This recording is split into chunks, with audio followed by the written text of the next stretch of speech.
بسم اللہ الرحمن الرحیم۔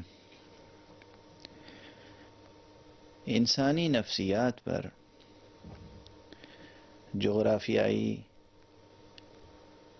معاشی، سیاسی اور معاشرتی حالات اثر ڈالتے ہیں۔ ان تمام چیزوں کو نگاہ میں رکھ کر ہی کوئی بات کہی جا سکتی ہے۔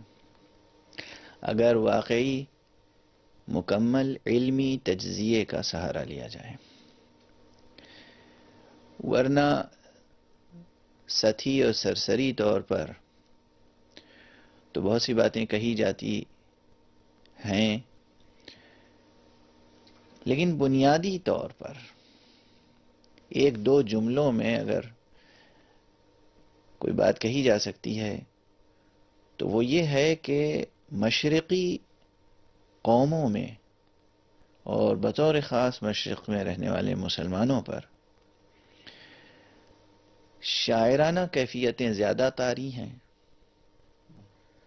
اور مغرب میں رہنے والے لوگوں پر ٹھوس سماجی حقائق اور معاشی مسائل زیادہ طاری اور حاوی ہیں۔ اسی اعتبار سے دونوں کی نفسیات مختلف ہیں۔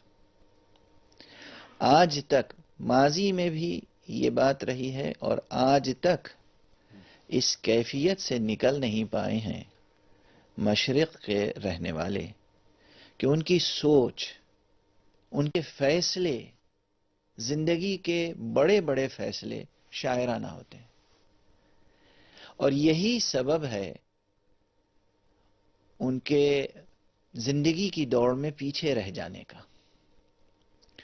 مغربی ملکوں میں رہنے والے لوگ دنیاوی مسائل میں ٹھوس سائنسی بنیادوں پر منصوبہ سازی اور منصوبہ بندی کا